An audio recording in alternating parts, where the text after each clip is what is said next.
Tim, warm bomb. Oh, honor, farmer, more been a pair of whom any more. Or been a pair, I done them no webazium. Or Chania, you know, funerals weber. Go back to your station. Baby, or be I age, maybe a honor obesity into no weber. Go back. But upon a choice, and mood on my memory, the Marty. So the judgment and a year away, full Cassania, cat of funeral one. What me feeling from Kakrama someone.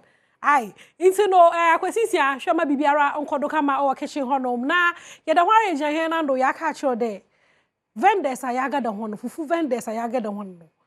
Also, when you answer catch it, say in the Spoon restaurant, in him when you meet what way, because this is not one first time of 4 parts to do.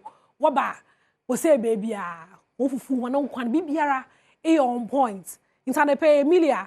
Abaka Mansawa had a good morning. Good morning. Pocho we are. Pachanamuna do now say. Masoja. Masoja. Much and there's a one nonye akakedro as Nedibes do. There's a mum. Into no the Spoon restaurant. Any funny one. Pacho the Spoon restaurant, your caswa, but you are say quine or so. Anka first na your Richmond's gravate opposite. Nancy says, see, I feel honor. Yaba Ota City Junction, Hona. Udo Kings Drive, Hona, Pelbo who say, yes, your honor. Location, I'm on a ton to somebody biome. No more being care confused. Some to be biome. That's there. The Spoon restaurant, your caswa, what you are quine or so. Okay. It is all free Accra, and son I obedrew. Ota Mesno, Ubehuye, Ota City Junction. Now free of Anconso, eba, as now bedru Ota City, Ubehuye, Honoma, Yanya Iraquan cry. Okay, no one my the Spoon restaurant. My young Abazna Obabon, Amain, Fufu party. Fufu party, India, send a fufu party, and say Fufu was a back, Yereba. But in Quine, they are different, Hodopi, Abunebunu Bella Honor. Nkatin kwan be honomo aben kwan be honomo reren kwan so ebe honomo nti ne ehia ne se obefa wasanka sane ro ko ne membiom e kirema nkatin kwan wom pacho you ame ho na ya manyu age ho papa apa no ye firi hon mesi yen kwan aben kwan aha ye firi honomo a ye ko ebunebunu aha lai supunsu wom papa bi pa eni aponchinam. Okay. For many be. Nti ne ehia ne se wo defa wasanka. And no I be assured I sort of fish. Pacho you fish so. Aba fish day. Tilapia wo hono, salmon wo hono, red fish so. I mean a fish fan. Me fish bia, ne ope bia oba obi. Me ferini. Nti no farm fish some in Zagwa. Omega 3. Nti no e chirema tilapia wo ho. Pacho you. Salmon wo ho. Pacho you. Amane. Ni nyina bi. Yeke the Spoon restaurant a aduane a de ankasa nti yesi abrebia no bia mra no mbeka nhwe yesi otrofo no se na dance die wo abrochire na nso ye de ya dance die e wo ye shop yi afaka na bra na beka hwe na obi kebia also etimi akebi no asamara nyen nti no Emilia nyen also to safron Emilia mama chance na invite nkofo but before that no nyimpa he na the Spoon restaurant were 7 on full party na ase. You be serving nipa more than 150. Nipa more than 150. Pacho you. Where you capable. Pa. One chance no so. Pa. Bibia desi. Bibia. And nam na you ready. Bibia you ready. Banchina brezeno. Banchina brezeno. Bibia. Mame banchina brezeno. Bibia you ready. Banchino obo to brezeno na brezeno bo to banchino do. Debi brode no be kwase. Na banchina to brode no so.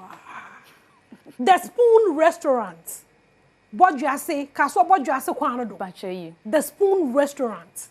Na mi shira one. Amen. Okay, insist na mama care no. Mpede etonsa as a franco for the one bra. What batch? What stand no? One bra no obezi. Then na also do obi aba.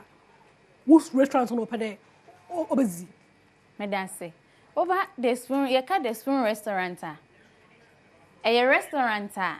Ye bo aduane papa ena won hu se aduane nso no wodidi a wo se wodwin wapomudie wapomudie ho hia ye ena ye aduane a ye nso ye ne efie aduane nkwa ye mfa spices pi emfa nye ye aduane ye customers ebedi ho adanse se wodi ye aduane a okonyina na wusu ho daye abrebia opese wodi nti anape me frefre ye customers nyina se baby bia obi a wo no omumbra Adom fufu party coming Thursday we ye me birthday ntu oba honsa oba behu mi se mi gina hopa obi anfa na sanka onfa mbra no mbra me di fufu tim ni bi ze hia nyina e wa sanka the Spoon restaurant my yom hwa ho Yanko shop most hot.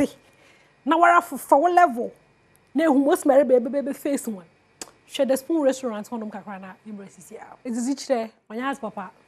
We as nyame bie na na de base bi o ha onyas papa oni nya zichire. Sandy into me mbom pay otodam.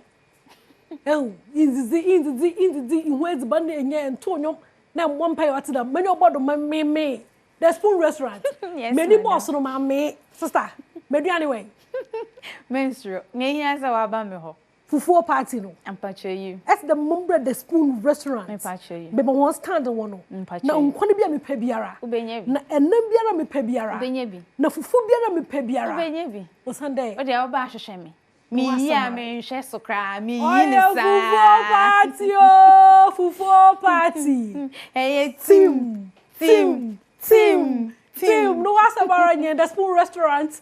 Bodjas kaso bodjas say kwano do bo maznara iricho mo hono ma town one wa chen be mo wo that's there ifri nkran nkran eko kaso a udu kaso a obefa ofanko ka honom nti anse na obedu otames no ye wo honom na first na wo gravet rich means but se si America try ye customers nyina se ye ni ho biom se si ye wo Otacity Junction hona nti omobedu honom pe mo behu ye se ye wo honom na mo abedi aduane bia mo pe e am surprise mo adofo kakra se na mo share fufu surprise enye fufu nkwa abaz okay what different me se ukunu o wa hai na ukunu wa amonone e wo mo betimi afre ye o me wa ha wa my location wa o che your favorite ye be ye kama na ya package na ya deliver ma ye woja wanado papa is banu so ye kama one share hand state of March when you hear one bra na yenzi fufu fefe the Spoon restaurant mada hona sa papa na pay wo ben no be cheche mu fufu party me assure that bobo ho every ntofi na bobo ho dem roba ya time na boso no na ejinam o ha dey zanzan na era be enjoy fufu na so why are you fufu nkotina ba je de bi enye fufu nkotina ye wo benku oho emutu oho tosafi oho kokonte oho bayere oho jollof rice oho fried rice plain rice ni nyina bi aduane bia ye both local and continental bia ye e na snacks scramble e wo honom na fufu na ekwa ya na ebinum wo so wo peze posim fufu ne binum so wo pen soft ebinum pen hard ware ndana ye de no nso no oba na ye be wa ma nti open soft a ye be ya ma open porcelain so a ye be ya ma nti ne ehia se wa kire se na open bia na ya ka da oba na be wa ma o me mo nkofo ndwende wo baba na chafe na ye zi banchi no oh debi ye no banchi no esiwo ebobo so se na be ya oba o waste time cry ye waste time e na ne owo nso no a hu na beti a nso de o ma ne sisu tim na pe na fufu na ye ready no okay no wasa maranyen friend nkofo one na invite one one bra fufu party. Me invite me customers nyina omo waka so a omo free different kromu bia so ye invite omo nyina say Adom fufu party no omo nyina mra on the 6th of March no na nyina ye meka mbom na ye ndi na enye fe na enye akono. Nyi obi anizina. Oh minim nkofo bebre Ofi kwa me adwo afefe won no. Ofa me frel say obebe bi na ye old staff members nyina nso ye frefre mu nyina obi bia me kase me bubo dia ahwa me bobi na maje bi me koduru a we kase wan bo mi di nti me frel bia obi ohwa me ndede bia me frel mu nyina say omumra na nyina ye ndi fufu na enye de na enya kono abanam kakaka na emado to Sunday days bano me man enam ne pi ne o kire so pe bia nti na me kase na ehia nso aka kire me se me pewe me master send it tilapia party na ye baba dey do free ye ba ye ma kire na ma ye pe be kire yes kire it's only on Adom TV yes kire na ye ma nti wo kire o tilapia me yama o pe smoke salmon na ebi o ha on pe fresh no nso fresh no nso na hondi wom but obi ani ne de nti o ka kire me se o pe dry nso amema o dry o pe smoke amema o smoke ni a o pe bia na ehia se wa kire me se me pewe na my yama so no that Spoon restaurant for what's why a crowd why ready they were share here na you to na enjoy for papa bi ma yan komula break no na yan bra me da hwara mo vendor kru bi so ha me no botwetwe nkomo nti ben ko ba biaro me pede in your options asa te ba what is the pen no na kaka enjoy ezizi ame papa oya Adom TV fufu party team Team, you try your home, bra.